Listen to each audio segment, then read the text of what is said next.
Hello there, Fran, and Mia, and Barbara. Charity. Hello, Diane. Elizabeth. Karen. Pizzazz. Richard. Adrian. Claire. Kathy. Becky. From Michigan. Dawn. Hey, Dawn. Suzanne. Woohoo! How you doing? Nice to see you. To see you nice. Hello, Dee. How's it going? Hello, Jessica. Welcome to the woods. It must be very early for the Americans today. Hey, Diane. Hey, we've got two Dianes joining. Hey, Diane W and Diane O and Marty. How you doing? Thank you for coming on my tour. Sue. Marianne. Woohoo! Hello there. Welcome to Scotland, the most miserable country in the whole world. My name is Paul, and I'm going to be your tour guide today. It's my job to bring you the most boring tours in the whole world. Don't come to Scotland, whatever you do. We deep fry everything. It's freezing cold, it rains all the time. The people are miserable. If we're not miserable, we're violent. We'll set about you. So we will. Hello, Carolyn and Natasha and Tibia. How's everyone doing today? Does anyone know the Reverend I Am Jolly? Hello, Max from Ontario, Canada. Well, why did I say that in an Australian accent? Well, that was my attempt at an Australian accent, saying hello to somebody from Canada. Ah, well, hello, Deborah. Betty, Joanne.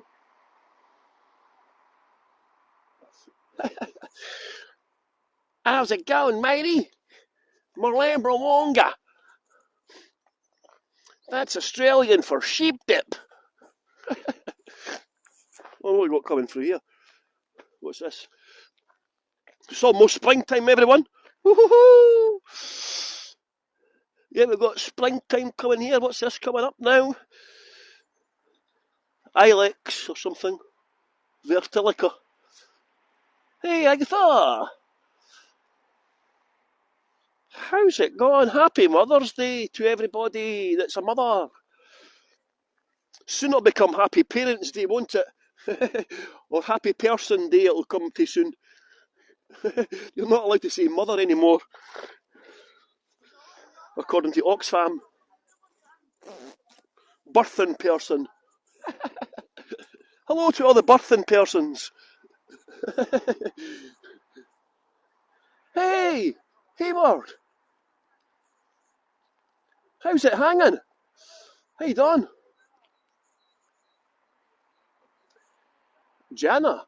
Oh, good. Jana's going to bring some intelligence to the procedures today. Hello, Jana. It's almost springtime. I think the clocks go forward soon in Edinburgh, Scotland. I believe the Canadians and Americans' time changed, was it last week? The times changed in America and parts of Canada.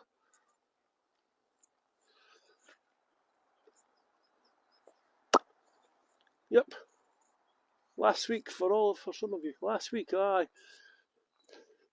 It affects your times you're sleeping, doesn't it? It sends me out of sorts.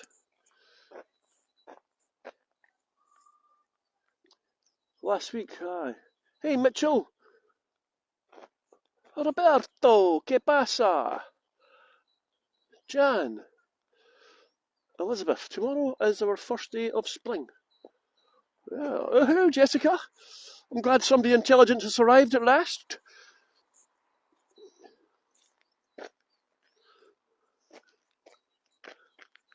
Muy bien.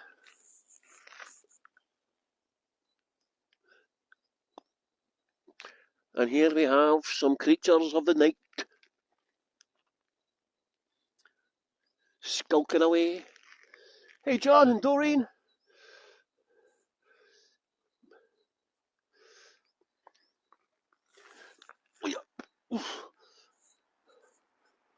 Either I'm getting older, it's getting more difficult to stand up. This is my back garden, by the way. I'm just showing off my grounds. I didn't tell you before, I'm actually a Scottish laird. My name's Lord Stewart of Glen Macabre. And this is my estate.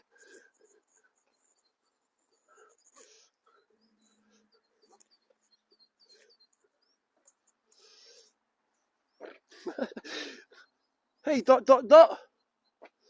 Yes, I just thought I would show off my lands today. This is my garden. This is my back garden. Beautiful, isn't it? I have to employ about 1,000 staff to look after it. It's not as nice as Suzanne B's garden, of course. Oh, some of you won't know her.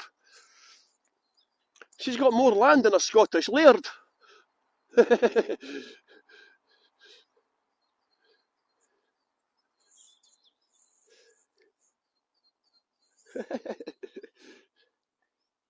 Está muy bueno aquí, eh? Wendy, Letitia, Queen Letitia's here. Woohoo! Welcome. Hey, Bert and Claire and Christina B. Watch this, another Christina B will be along in a second. There's usually 2 Christina B's here.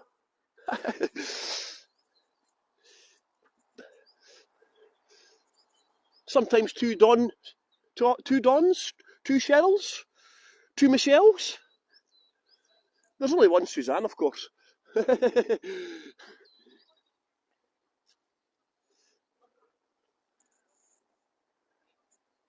Hey, Tish. How's it going, everybody from America and Canada? Thank you so much for getting up at this time of the morning to listen to my dulcet Scottish tones. They must grate on your ears. Does my accent not grate on your ears?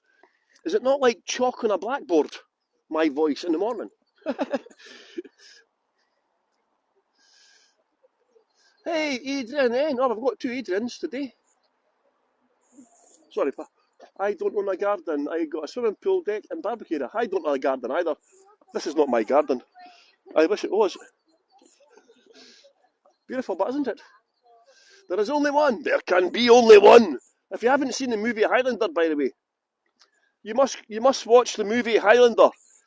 It features Sean Connery playing a Spanish French person, is it? And an American playing a Scot. If you haven't seen Highlander, you must watch it. It's one of the best movies ever made. Highlander, there can be only one. And the soundtrack is Queen as well, which is fantastic. Hey, Diane. Rose as well. Hello, Rose. You try to sneak in there, and I never saw you there. Hunt for Red October with a Scottish Russian. Sounds like a Scottish one to me, Stanley. I've got him in my shite swish money penny.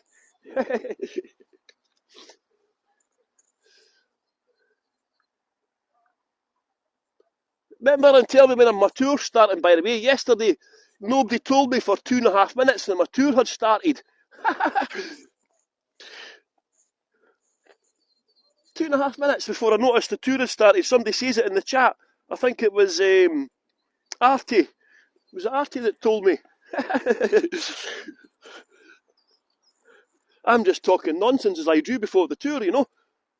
But I didn't realise the tour had started 2.5 minutes before. Anyway, Barbara, ER, Katrina, and Michelle. Hello. Maria, 360. What is this place? This is the Botanical Gardens of Edinburgh, Scotland. Hey, Linda. Beautiful here, isn't it? This is my favourite part of it.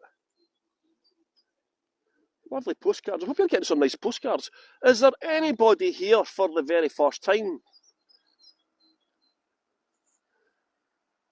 Does everyone know how to take postcards? Yeah? Postcards, yeah? Nice postcards here. Nice colours.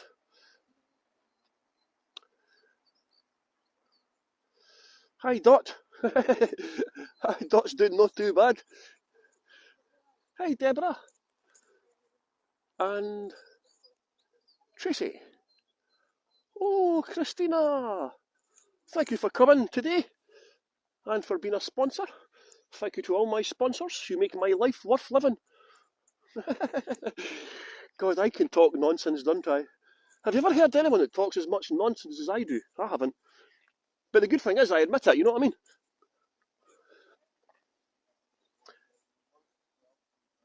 Hey, Erka from Finland. Barbara, the gardens are quiet today. Hello, Lynn from UK. Hello, Lynn. Jasmine. Blowing through the jasmine of my mind. What was that song again? Ah, it's the same Christina B. Ah, I wondered. Donna, Nancy. Be glad this is not your garden. No, I'd employ gardeners. Summer breeze makes me feel fine.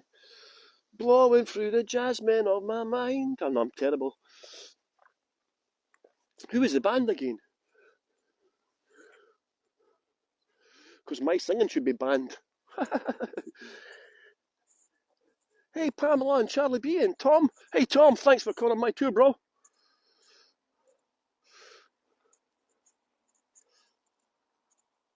Alan.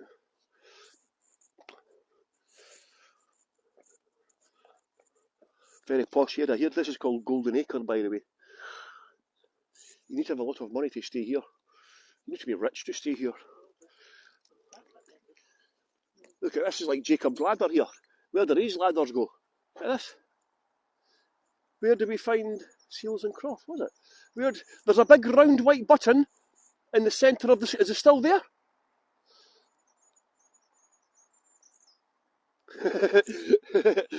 Nice one, Max. Hey, DT and Marlene, the big round white button at the bottom of the screen. Is that where the postcard button still is, everyone? I think it is. I was on a tour last night. I don't take postcards on a tour. It's not my cup of tea, actually. Hey, Wapu! I was just talking about you. Your ears must have been burning. Lee, in fact, I was talking about you yesterday, Wapu. Your ears must have been burning. Leah! Julie May, hello there.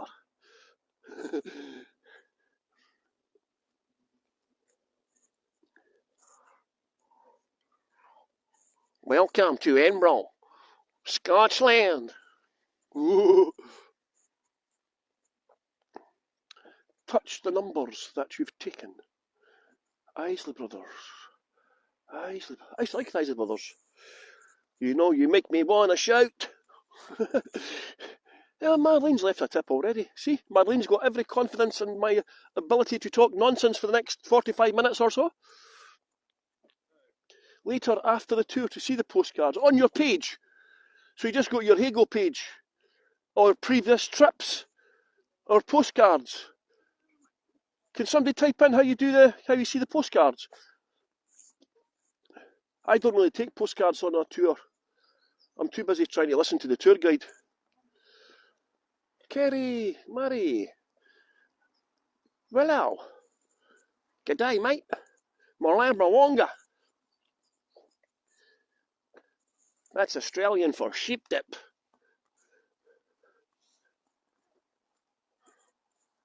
Hey, Olga. 40 seconds, see, you're not telling me, everyone.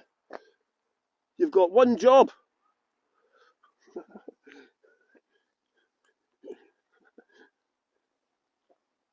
Oh, thank you, Virginia, for joining my tour, and Mary for following my tour. Amy! Lynn! On your profile page, there is a link to see your postcards. There you go, see? Yeah, you just go back to your page. How's life, Amy, in the fast lane?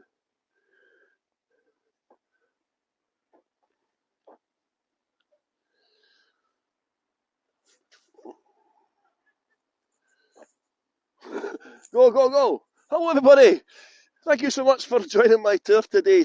Luckily today I'm on the ball and I started on the right time, look. Thank you, Roberto. I just whacked myself on the nose. My name is Paul, by the way. Is anybody here for the first time? Can you identify yourself, make yourself visible? If you are, you can please follow my channel, see on the screen somewhere. If you're not already following my channel, please follow my channel. This is a tip-based platform. Obviously, we all know if you leave a tip, if you like the tour. Taking lots of postcards as well, the big round white button in the centre. If you see a postcard of a nice view, take a shot. It's like that, practice now. So there's a nice view, take a postcard of that shot. And you can take as many hundreds or thousands of postcards as you like. Suzanne B, who was on the tour, helped me get 500,000 postcards. My next target is 1 million postcards. I'm not sure how many I'm on just now. Must be about 750,000, by the way. Hey, Jim, everyone, Christopher, Sylvia. I'm here for the last... I think I just cut myself. Hello, everyone who's joining. Thank you, Caroline, for the tip as well. Bridget and everybody. Hi there, everyone. Rose. Welcome to Edinburgh. Hey, drawing tours. Oh, maybe you can draw some nice, get some nice postcards today, drawing tours, if that's your bag. So take some postcards, yeah? Take postcards and then you can draw them afterwards as well. It's a fantastic thing that people like to do. I've noticed that. People, what happens when you get a lot of postcards? Do they give you money? No, you just get achievement badges on our profile page. We just get achievement badges on our profile page, and it just makes us look good. Most tour guides are narcissistic egomaniacs, egotistical maniacs, and we all want to do better than every other tour guide. I'm only kidding, by the way, I don't care. No, it's just stuff. It just increases our exposure, actually. That's all it does. Hey, Artie and everyone, Janice, who's joining. We get 60% of the tips, by the way. Hago get 40% to pay their staff and run the platform, and we get 60% of all the tips. You can also sponsor a tour guide as well. And sponsoring a tour guide is one way of helping us. I think it's about £10 per month. And we get 75% of that now. So one way you can help the tour guides is by becoming a sponsor. I got 4 in one tour a couple of weeks ago. I don't know how I managed that. People must have been feeling sorry for me. I got 4 sponsors in one tour a couple of weeks ago. Yes, they must have some server fear. So this tour is about the Highland Clearances. Unfortunately, I'm not in the Highlands today, but I thought I would come where there's lots of pine trees. Hello, everyone. Yes, that's right, Diane. There is a botanist that does a tour from here. He does them very early in the morning before the park opens, but he doesn't get very big numbers, unfortunately. But yeah, this is the Botanical Gardens of Edinburgh. It's a beautiful, beautiful... This is my favourite. This is the rock garden area. There is simply stunning postcards here. And we'll come here at the end, okay? We'll come here at the end, so stay on till the end. Beautiful waterfalls as well and such like. It's such a simply stunning place. So normally when I do my tours, I like to have a laugh and make people, well, try and make people laugh and have fun. I don't take myself too seriously at all. I don't mind sharing my vulnerabilities. I'm pretty much an open book. I've been homeless about 15 times, but I've lived in Spain twice and London and so on, so I've owned a few camper vans as well. I've lived in camper vans at various times, so, you know, life is too short to get worried about these things. Look at all these views. Hi, Jana. Caroline, hello, everyone. My parents were raised in Nova Scotia. Well, we're actually going to come on to that as well, because this tour, it's quite a serious tour. But so what I'm going to do is, obviously, hello, Jana. Oh, yeah, I just about fell there. Obviously, this is quite a difficult subject to cover in one tour, right? You're talking about a major event that lasted hundreds of years, and the impacts of which are still being felt today. So what I'm going to do with this tour today is I'm going to give you a basic introduction to the Highland Clearances. And what we'll do is every time I do the tour from now on in, is we'll look at different aspects of the Highland Clearances. We'll look at families that were involved. We'll look at What happened to the people who were forced off their lands? You know, the people who ended up in Australia, America, Canada, New Zealand, the colonies of Great Britain and so on. So the tour will change as it goes on. So this tour today is kind of like a basic introduction to the Highland Clearances. Okay? And as I say, over the next few weeks or a few months, I'm going on tour around Scotland. So I'm going to some of the islands, because this involves the Highlands and the islands, remember. It's not just the Highland Clearances, it's the Highlands and islands that were cleared. Okay? Thank you for following my channel, everyone. No pine trees. Yes, there's pine trees here. You live in Halifax. I actually mentioned the Selkirk settlers as well in Canada, because yes, there is a lot of Scottish and Irish people around the world. The Scots and Irish suffered similar types of clearances, shall we say, for different reasons. Well, for similar reasons in some of the cases, you know, because some of the clearances in Scotland it wasn't forced by landowners. Some of the Highland clearances were caused by famines, starvation, diseases, and so on. And we'll hear about that over the next few months. Yes, Patrick and I are doing a collaboration actually in the next few weeks. Patrick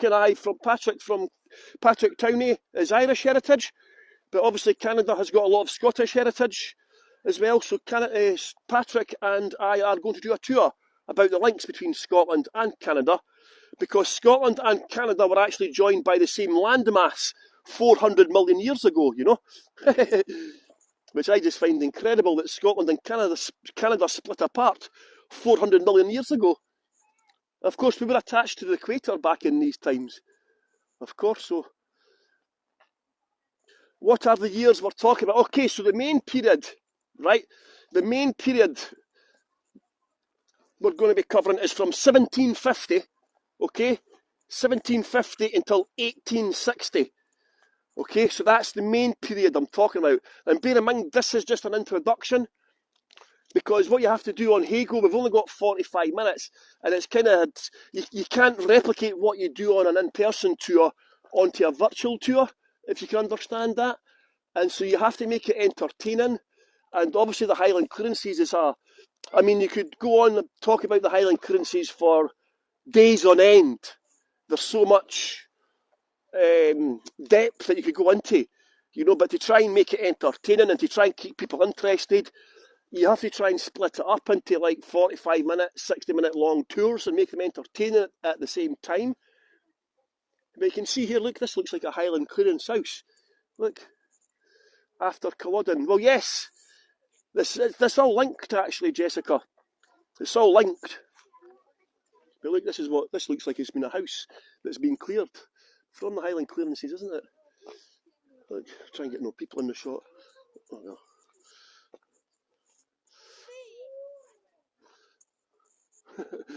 Look at this. Beautiful here. Look.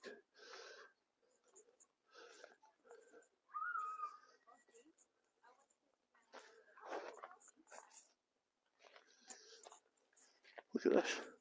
It's like a wee hermit's cave. Look what he's sitting there. You need to be quite small to get in there, eh? Look. Because, like, when you look at it, right, for hundreds and hundreds of years, Scots have left their own country to live, work, and settle abroad. Some people have left, obviously, in search of a better life, but some people were forced to leave. The main destinations were America, Canada, Australia, and of course New Zealand as well. And we'll hear more about that as we go along. But this was mostly due to the British colonial expansion. I don't know if you've heard about the 7-Year War.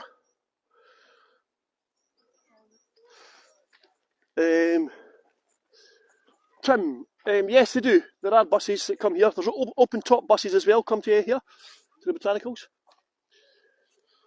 Okay, so, yeah, have you heard about the 7-Year War? And that was when Britain took on other colonial countries at the time, France, Austria, Sweden, and so on. And that meant that Britain became the main colonial power in the world.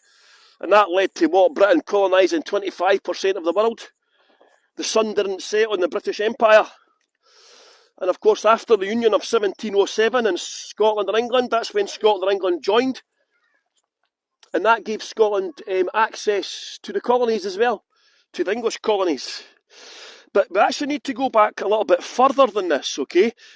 You've all heard about Mary Queen of Scots. I do several tours about Mary Queen of Scots and her son, King James VI of Scotland. He became King James I of England, of course. And he had his eyes, he wanted to become King of Great Britain.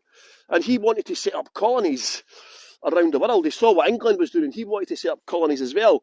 And he did. He set up a colony in Nova Scotia. Well, thanks to him, a colony was set up in Nova Scotia in the early 17th century. And they also sent hundreds and thousands of Scots to the Ulster. A lot of lowland Scots were cleared off the lands as well, because there wasn't just the Highland clearances, there was also the lowland clearances as well, you have to bear in mind as well. And it was all linked to agriculture, right? But do you know what King James VI did? Because you've got to bear in mind, we're going back to like the Protestant Reformation of 1560, right? That's how far back we're going, to 1560, to the Reformation of Scotland. And that's when Scotland became a Protestant country. And King James VI of Scotland had been baptised Roman Catholic, but he had been brought up a strict Protestant, right? And so Scotland had turned into a Protestant country in 1560, but the Highlands and Islands, were sticking to the Gaelic and the Roman Catholic faith as well. So most of the Roman Catholics who were left were in the Highlands and Islands of Scotland, and they were Gaelic speaking, whereas in the lowlands and the central belt of Scotland, they were all now speaking English after the Protestant Reformation.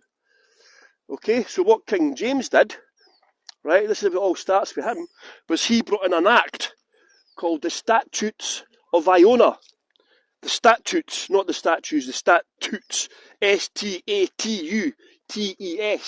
the Statutes of Iona. Right?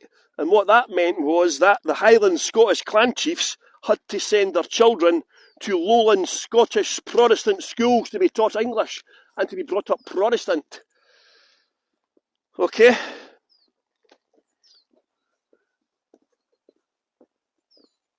Hey, everyone who's joining, including Amy as well. We've just started about the Highland clearances. We're just setting the background to it.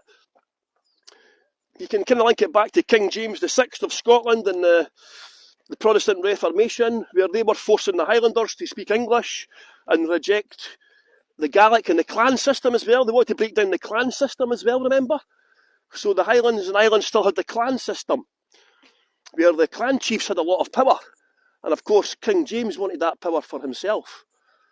You have to bear that in mind. So, yeah, King James VI has got a lot to answer for, actually.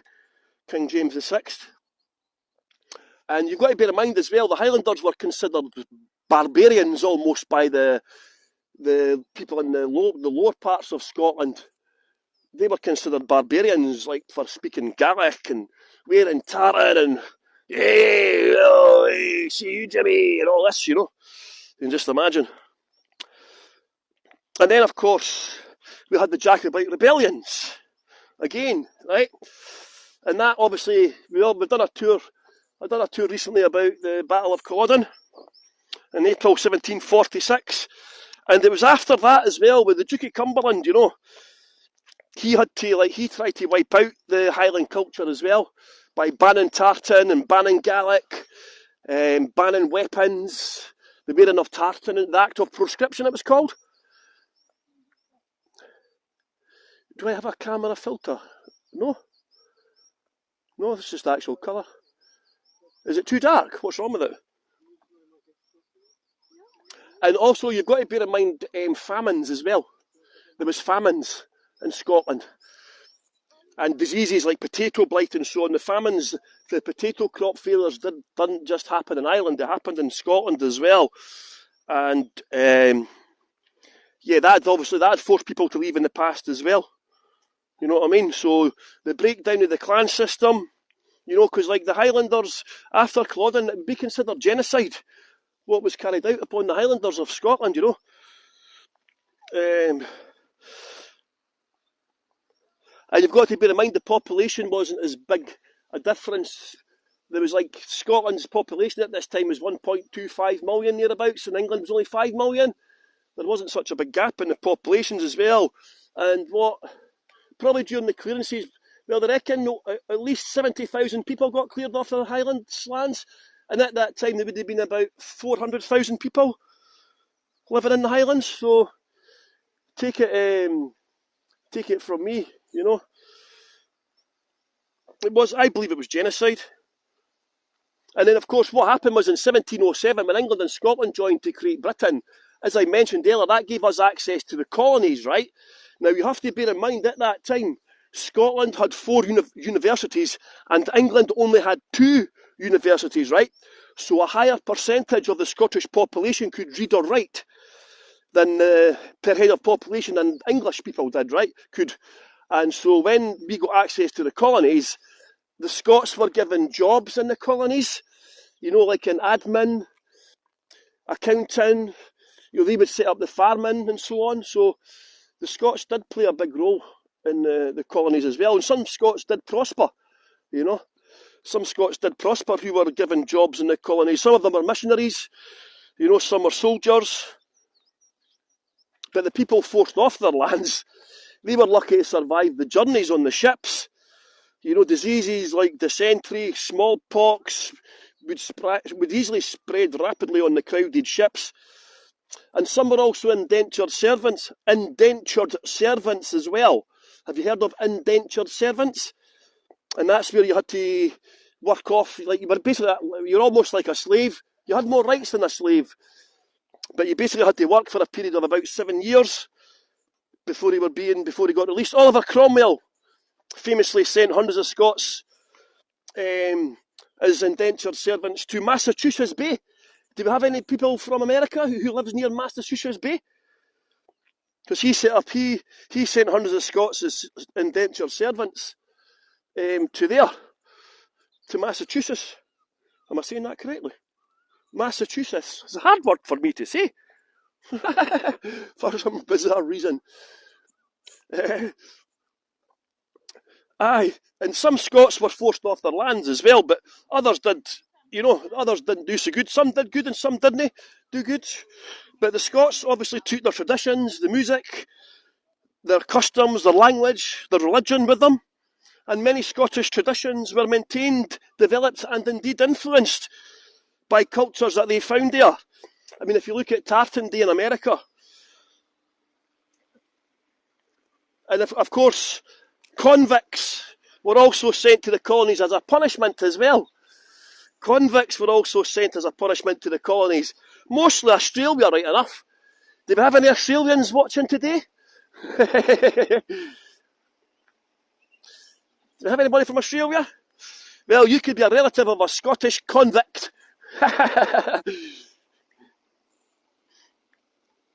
And of course, the convicts, they would help build the colonies. Maybe some of you watching today have got Scottish heritage. Jana's 5 minutes from there, are you? Bring it down. Maybe some of you today are related to a Scottish convict, eh? You know? You get some dodgy people on Hago, by the way. I've got some dodgy people come on my tours.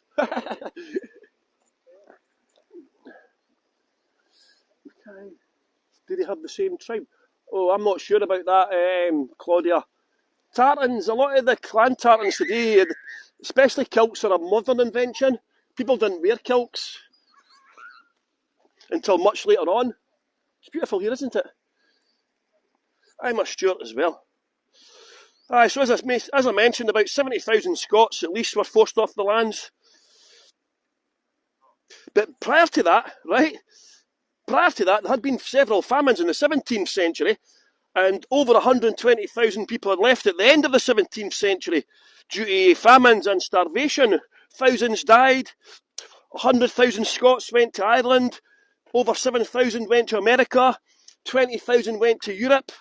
Many of the Scots went to Eastern Europe. And guess what? Around the world, right, there's, ginger heads. You know ginger hair? Red hairs? Well, obviously Scottish and Irish people have got the most redheads in the world, right?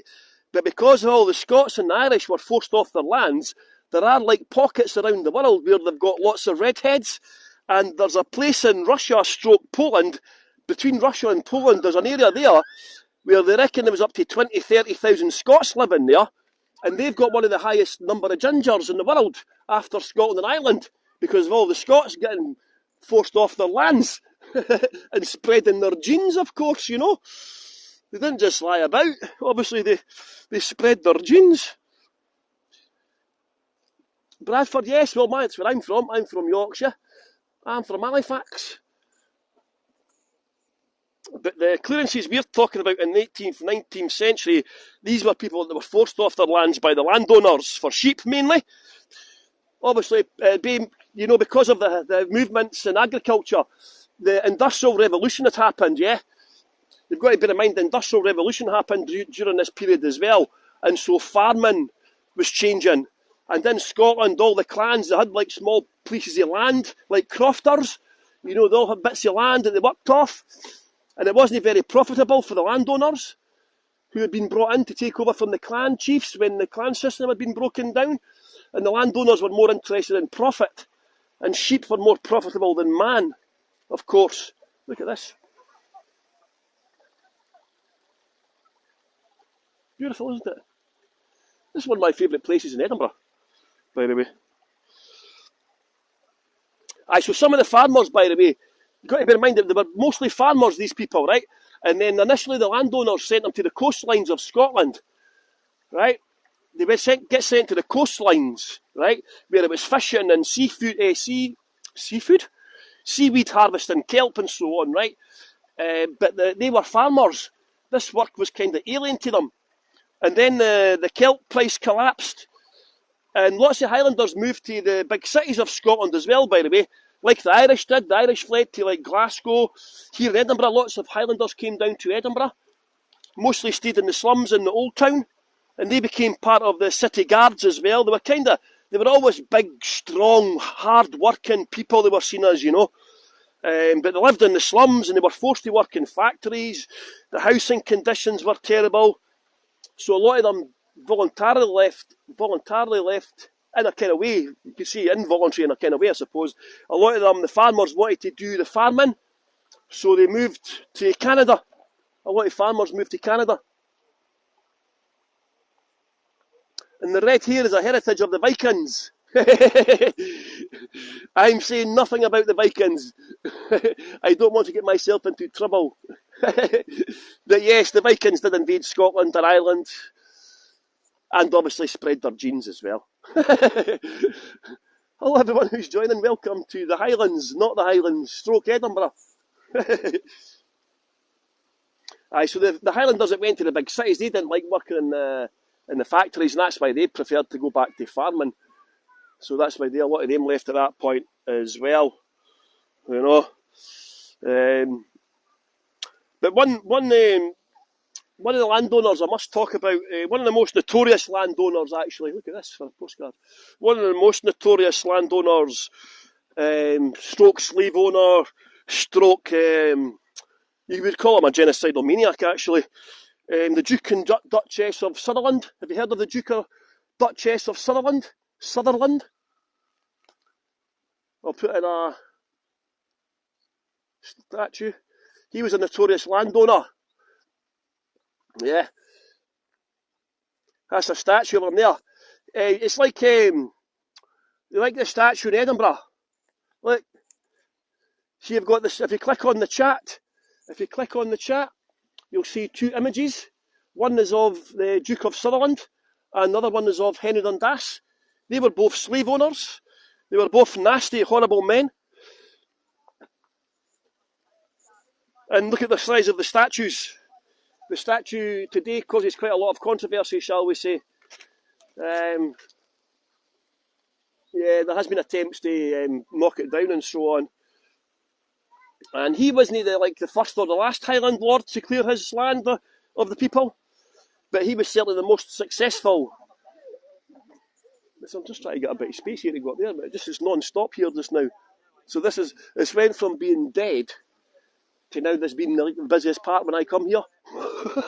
I'll go back down this way and I'll come back, right? Because I'll have to wait on all these people going away.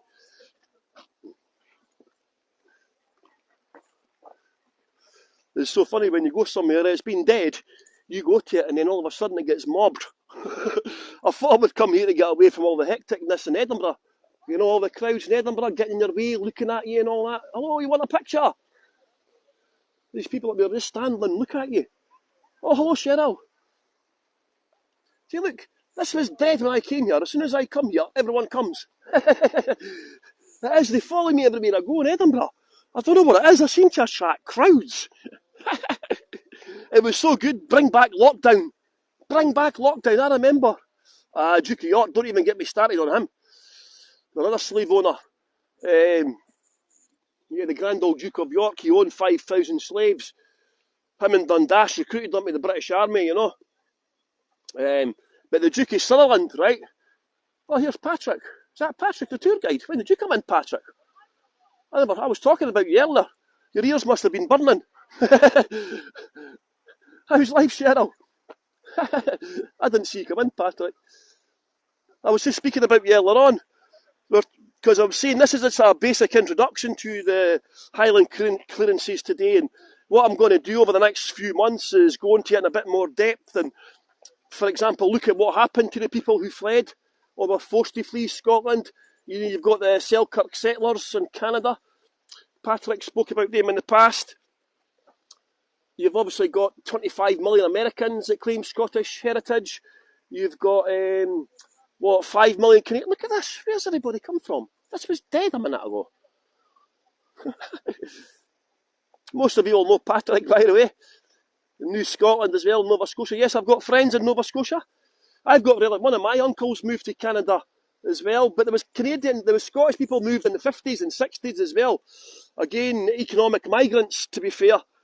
And then you had the £10 POMs as well in the 50s and 60s. People from Scotland and different parts of Britain were paid to leave their lands and go and seek a new life in Canada and Australia and so on. So, yeah, it's still happening.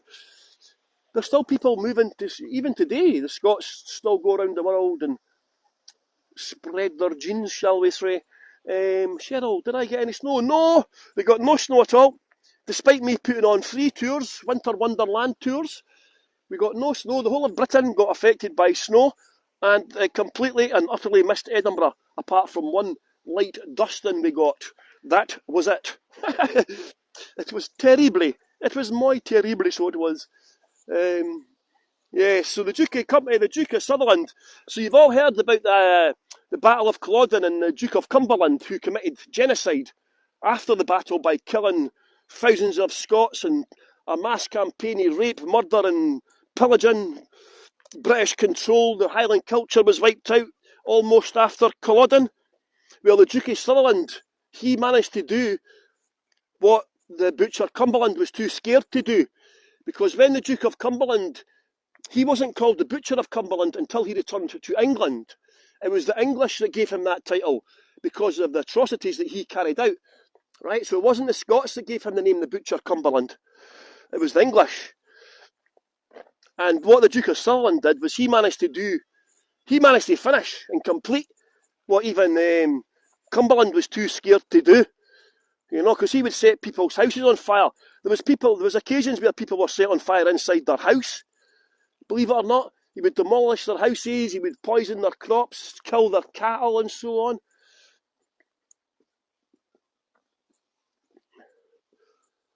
He was an all-round nasty, nasty man. Hello, would you want a picture? It must be strangely enough, everyone looks at me. It was so funny, right? I've got a 360. In fact, my first use of a gimbal, believe it or not, was on a 360 camera about 4.5 years ago. And so I had a massive invisible selfie stick, right? I actually bought 2 of them. So I had about a 7-foot selfie stick with a 360 camera on it, right? And I used to walk about Edinburgh and Edinburgh Castle and all that, filming it. And I could see people looking at me, right? Because I must have looked like a twat. I'm not going to deny it. I must have looked like a twat, walking about with a 360 camera. But what the people didn't realise, when you go back to the house, right, you download the video and then you can look behind you. You can actually look behind you and you can see the people looking at you and shaking their heads, obviously saying, look at that idiot talking to himself on a camera or whatever they think, because I don't know what they think I'm doing when I'm talking on the camera, you know. It's so funny. Yeah, so there we go. I'll see if it's any quieter here. But yeah, the Duke of Sutherland, he was an all-round nasty, nasty man. They reckon he probably cleared about 15,000 people. He was the worst. He cleared about 15,000 people off his land. The Duke and Duchess of Sutherland. And again, it was all linked to the Industrial Revolution and the Scottish Agricultural Revolution. Let's try to see if I can get nobody here.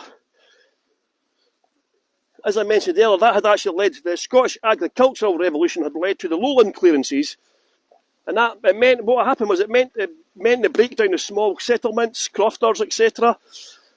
And Sutherland used this to massively increase the rents for his tenants, but only sheep farmers could afford the new rents.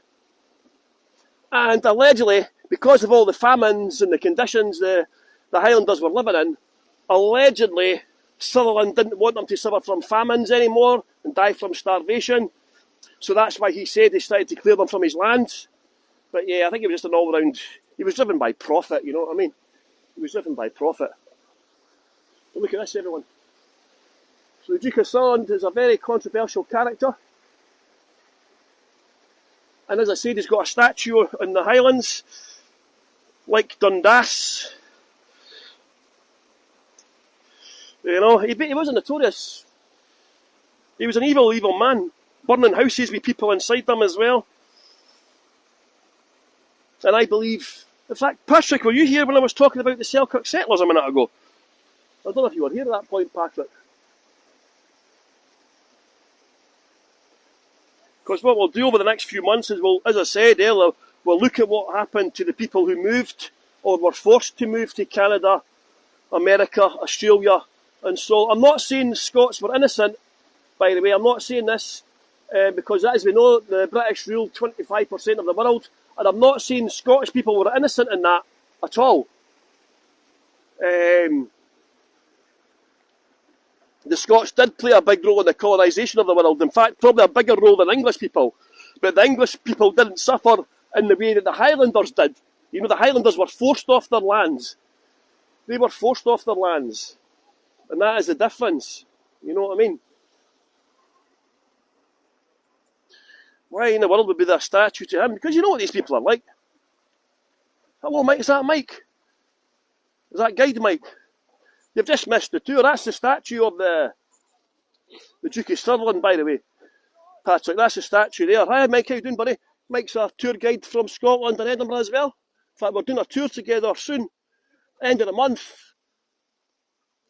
If you go into Mike's channel, or Mike can put a link in the chat, we're doing a tour. We're going into the Borders area of Scotland. And as I mentioned earlier, there was the Lowland Clearances before the Highland Clearances. But they're not as talked about as much. The Lowland Clearances. They're not talked about anywhere near as much. And again, it was all linked to the Industrial Revolution and the Agricultural Revolution as well. You know, everything was changing. Everything was changing. I mean, it might have happened anyway, right? The farming, the clan system, the farming, their way of life, it might have been coming to an end anyway. But did it have to come to an end in such a violent way? 70,000 people being cleared off the lands? You know? It's Patrick as well. I was talking about indentured servants as well earlier on, that some people were sent as indentured. It wasn't quite slavery, the indentured servants, but you had to work for usually a period of around 7 years. And Oliver Cromwell did send off hundreds of Scots to a colony in America called Massachusetts Bay.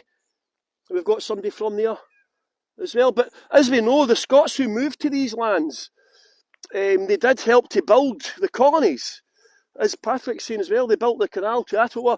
They did help to build the colonies, the people, because they were all, you've got to bear in mind, the Highlanders were tough people. You know, it was a hard way of life.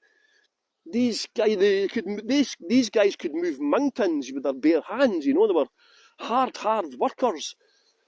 That's if they survived the journey, of course, you know, because a lot of them didn't survive the journey. Like the Irish, they were put on, well, not as bad as the Irish. They were treated like worse than animals by the British. The Irish, they were basically put on coffin ships.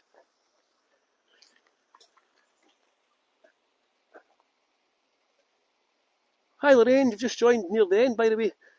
I just thought I couldn't go to the Highlands today. I've not driven a car, believe it or not, everyone. I've not driven a car for about 4 years. 4 years I've not driven a car, so I didn't fancy going up to the Highlands. So I thought I'll come to a place that looks like the Highlands. Not particularly this part, of course. This is plants from all around the world. But hi, thanks Kerry for leaving a tip. Mike, did you put that link in there? Aye, nice one, Mike. Mike's put a link in the chat there. Yeah, the Scots had a massive impact. The Scots diaspora, they call them, around the world. You know, even in Europe, the Netherlands, the Baltic regions, you've got to bear in mind as well, there's some good and bad Scottish history, shall we say, because some of the Scots who went to settle in the colonies were pretty much anti-Roman Catholic bigots, to be honest. It was actually Scottish and Northern Irish Protestants who set up the first KKK in America. And if you look at the Confederate flag of America, that's based on the Scottish flag, the saltire, the St Andrew's Cross. And of course, the Scots had a big role in slavery as well. We did have a lot of slave owners in Scotland as well. And one of the churches, there was a big split in the Protestant church in Scotland called the Disruption. After the Protestant Reformation of 1560, the Protestants then split themselves in 1843, called the Disruption. And basically the Free Church of Scotland was started up at this point, right? And almost every single one of the Free Church of Scotland churches were built on the proceeds of slavery. The whole of Edinburgh's New Town and the whole of Glasgow almost was built on the proceeds of slavery as well. So, yeah, the Scots were not completely innocent. The Scots, the ones that were sent off and forced off their lands there, obviously. Nobody chooses to get forced off their lands, of course. Look at the ducks playing in the water here. But the Scots who did move voluntarily to build the colonies, some of them were working the colonies. Robert Burns infamously almost worked on a colony in Jamaica before he got one of his books published. The ducks having a bath here. You see them playing? You wouldn't think you were in Scotland. Did I say the Confederate flag is based on the Scottish flag? Yes. The Scottish and Northern Irish Protestants set up the first KKK. It wasn't a racist organisation. Well, it was an anti-Catholic Irish organisation. It wasn't anti-black, the first KKK. You've got to bear in mind.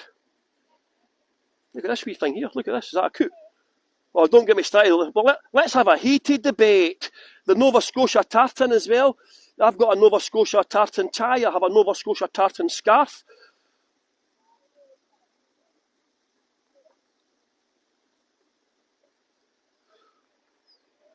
But obviously, as I said, look at the ducks playing away here. A moorhen, that's it. I knew that one. Thanks, Cheryl. Mind the heated debate we had the other week about the loons and the wee birds that dive. Oh, I can't remember. We had a heated debate a few weeks ago anyway. It was hilarious. But yeah, the Scots fought on both sides of the American Civil War as well. Bear in mind, the Scots helped to build the White House as well.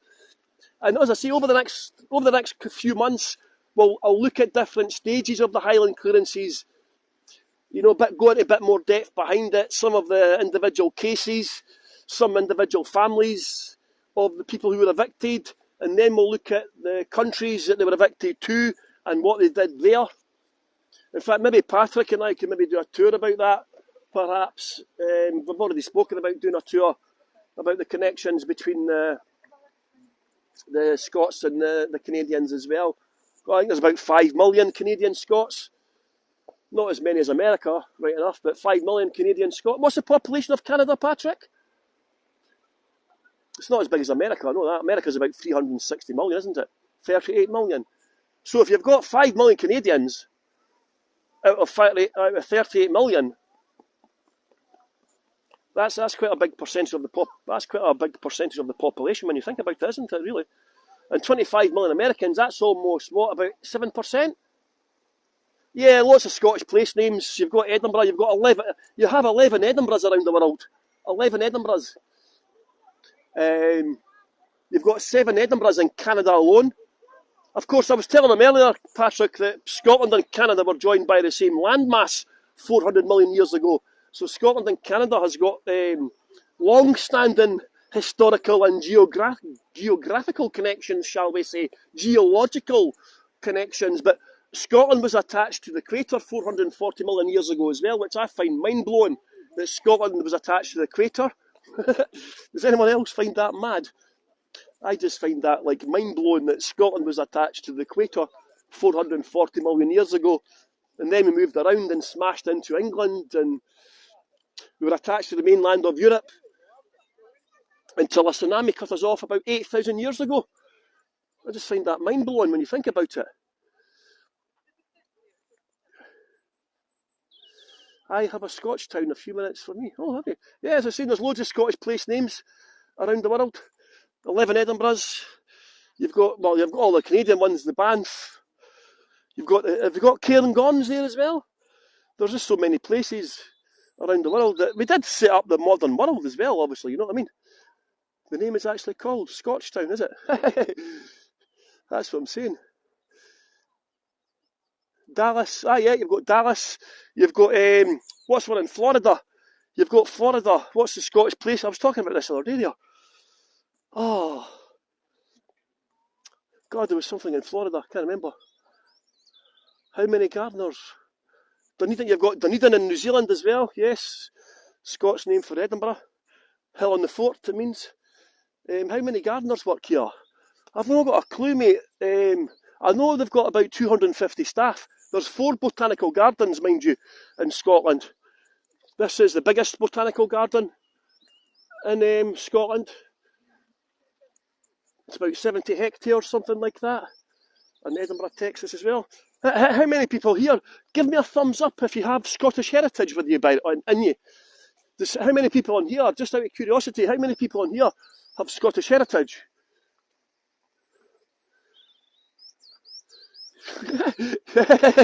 You've got quite a lot, you know what I mean?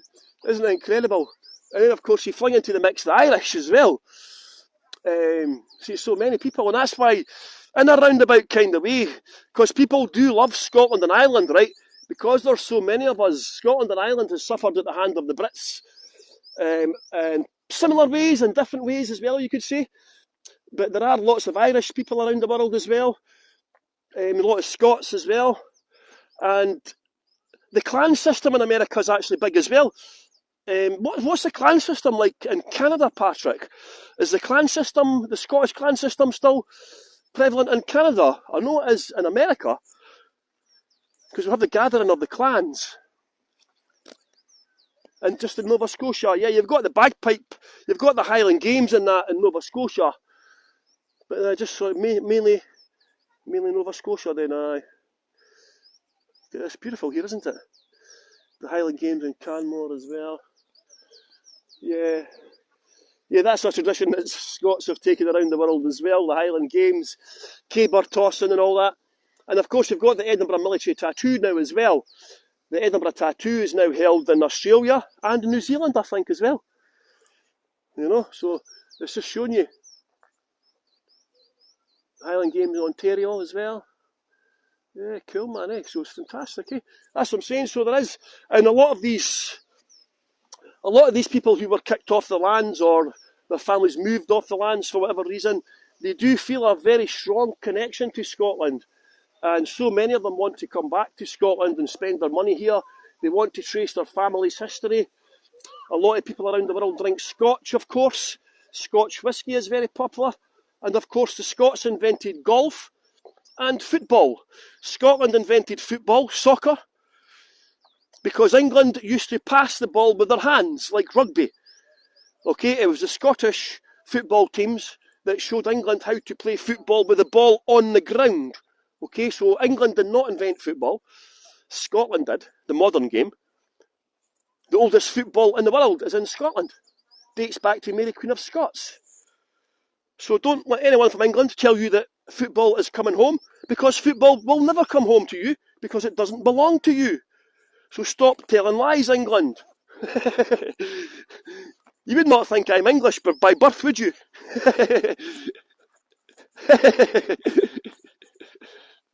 I was born in Halifax. In fact, I was born in Halifax. You've got Halifax in Nova Scotia. I was born in Halifax, West Yorkshire. I was born in England. Quite close to Cheryl, actually. Cheryl's from Lancaster. No. Lancashire? Lancaster. I'm from Yorkshire.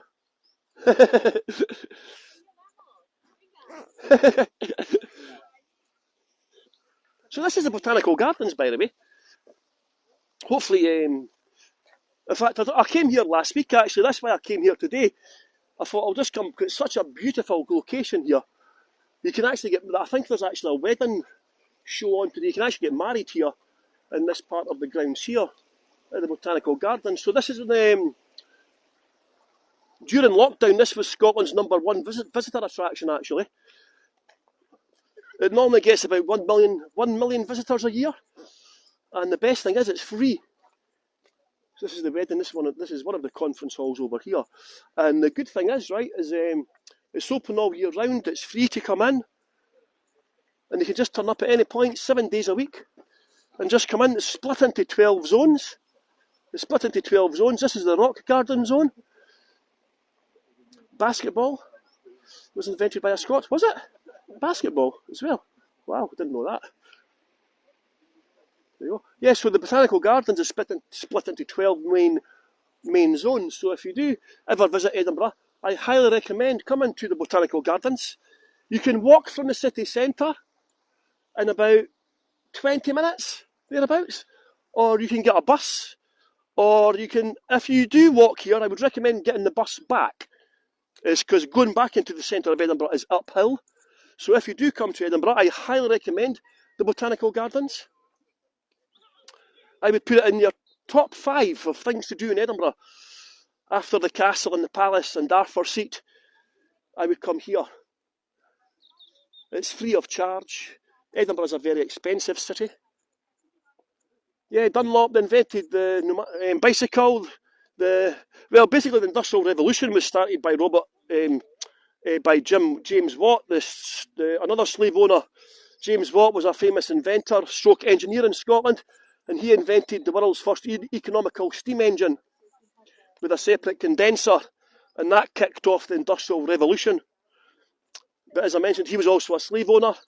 A lot of this period, it happened in Edinburgh when the new town was created in Edinburgh. That led to a period called the Enlightenment period, and that's when Scotland invented the modern world.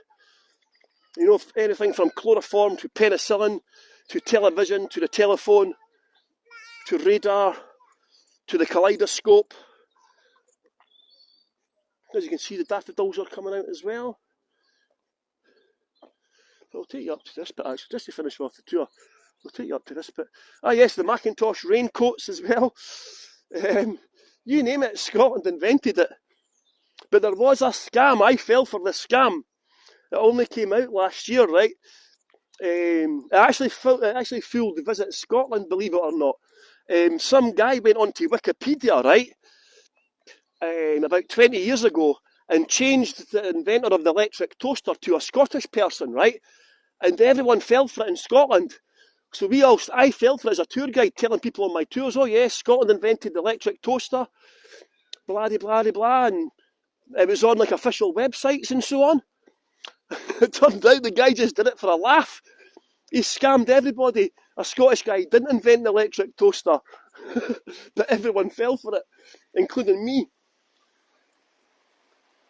I was pretty devastated when I found out, like, because I've been telling people for 6 years, oh yes, the Scots invented the electric toaster. Turned out we didn't invent the electric toaster at all. Brilliant, but isn't it? What a scam, but he just done it to see how easy it was to scam everyone on Wikipedia. Brilliant.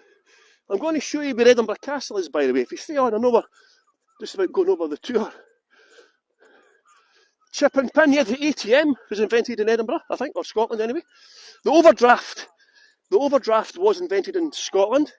as well, the overdraft. So next time your bank goes well overdrawn,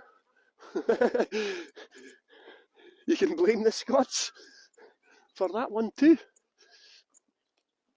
And we cloned the world's first animal. Dolly the sheep, of course, was cloned just outside Edinburgh. I used to work beside Dolly the sheep. One of my claims to fame is I worked beside Dolly the sheep. Used to get all these Japanese tourists and all that, Americans turning up to take photographs of Dolly, and they would ask me, which one's Dolly? So I would just point to a random sheep in the field and say, there's Dolly over there. The next minute, 45 Japanese tourists are all taking pictures of a random sheep, thinking it's Dolly.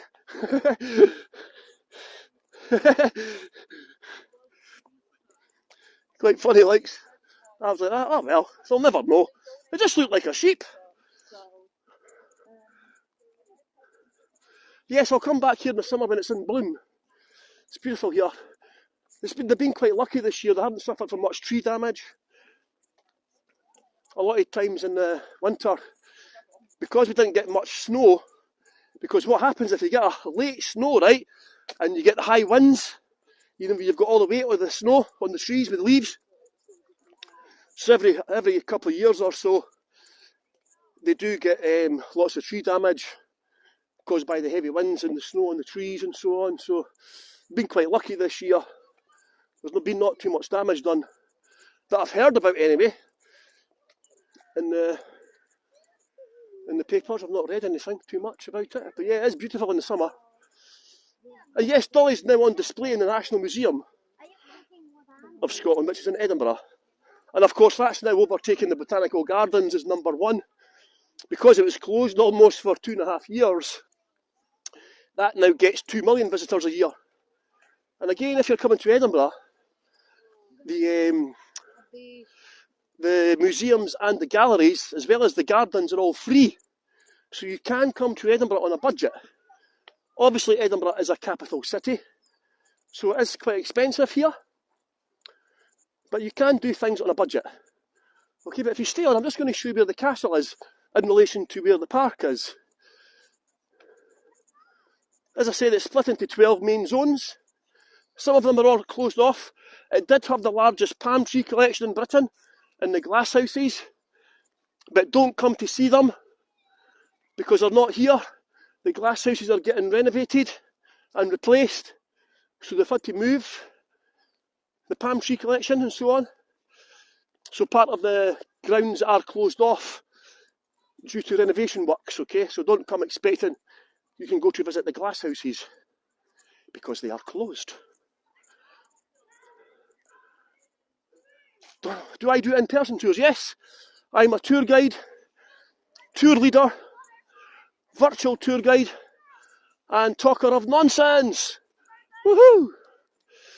I have a website, edinburghstreettours.co.uk. Edinburgh Street Tours. Add me as a friend on Facebook if you like. Paul James Stewart.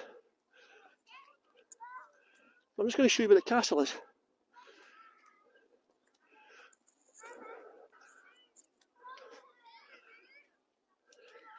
See if we can see it through the trees.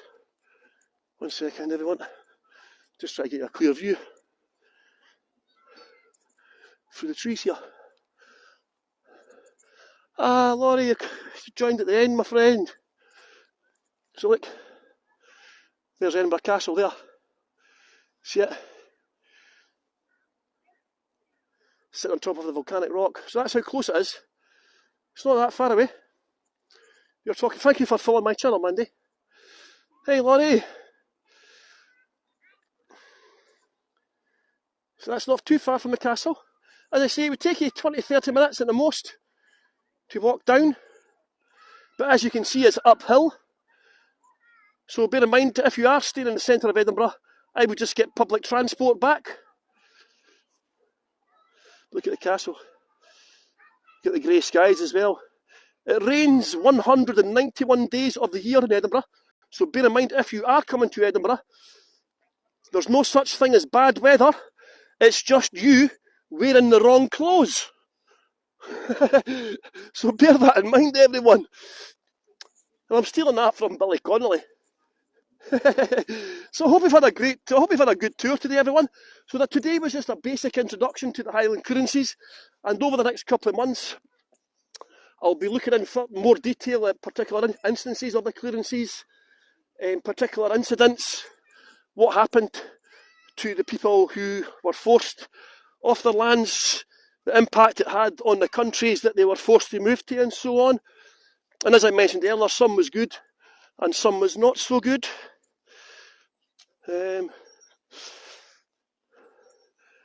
Of course, because the Canadians and the Americans, they try and claim the inventor of the telephone.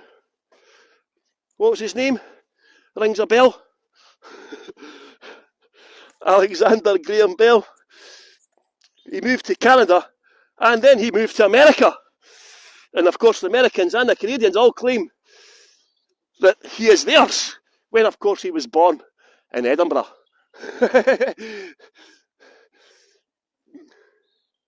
there we go, a Scottish cone. Look, this is Ballachulish slate. Who knows? Remember Craig from the Highlands? Remember Craig, the good tour guide from the Highlands? He lives in a place called Ballachulish, and Ballachulish is famous for slate. So this is a slate cone. It's a sculpture. It's a Scottish sculpture. It's made out of Scottish slate from Ballachulish. Now look at this. See if you can look at this word, right? Look at this word. Look how they spell. Look at that. Ballachulish. Ballachulish. Right? It's pronounced Ballachulish. Well, the first time I went up north with my friends, who were luckily from the north, they were from the Highlands, because if you saw that on a sign, you would not know how to pronounce that if you did not know how to spell it. But luckily I had friends with me and they told me how to spell it, how to pronounce it, sorry. So yes, it's pronounced Ballachulish. And it's just a sculptor. They've got various sculptors around the Botanical Gardens as well. So I hope you've enjoyed this tour today. Hope you've enjoyed just a little bit of an impromptu tour around the Botanical Gardens as well. I just thought I would show them off today because they are such a spectacular place in Edinburgh. And yeah, so join me. In fact, I've just put up a new tour. I'm going to do a tour of the ancient Abbey in Edinburgh. I've done some tours there before from Holyrood, but that's been about Mary Queen of Scots and so on. So I'm going to go and do a tour in the ancient Abbey. It's a 12th century Abbey, and that's next Friday. So if you follow my channel, if you could please follow my channel, that'd be fantastic to do. I'm trying to get 5,000 followers. And if you enjoyed the tour, you can leave a tip if you like. This is a tip-based platform, and at the moment, this is my main source of income. I don't start getting paid for my in-person jobs until next month. So if you can afford to leave a tip, you can do so. If you cannot afford to leave a tip, it's no problem at all. I have been in that situation myself. So if you could leave a 5-star review, and remember, my granny reads all my reviews, and you don't want to mess with her, because guess what? Her name is Super Gran. In fact, I'm just going to play a little tune actually, just to finish off. 1 second, everyone. I'm just going to play. I forgot to do this earlier. 1 second, everyone. Stand by. Stay with me. Stay with me. Just one. Indulge me for 2 minutes more. Indulge my 2 minutes more.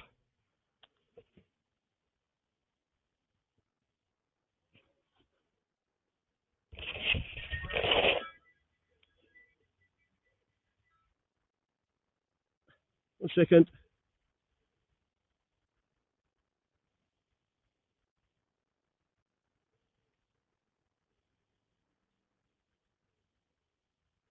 You're joking, it's no. I can't believe it's connected to the bloody other phone. I tried to get. 1 second, everyone.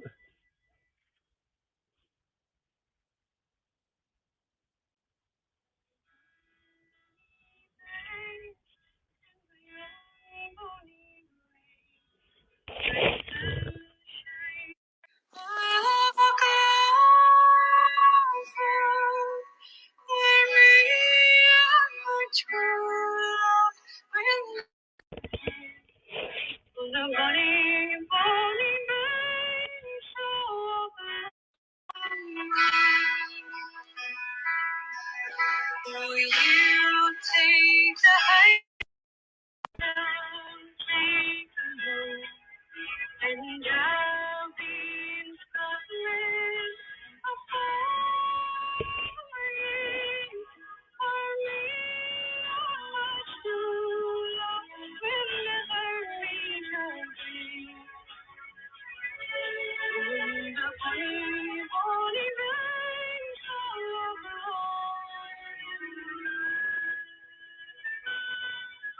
we stand as we parted in our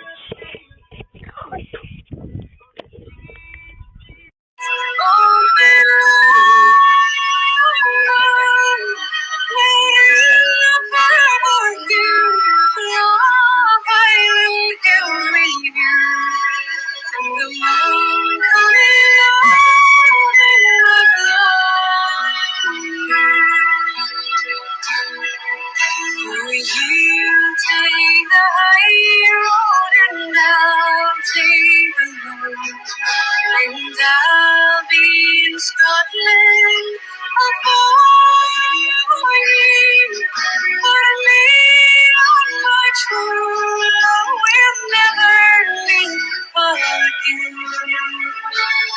On the green pony banks of the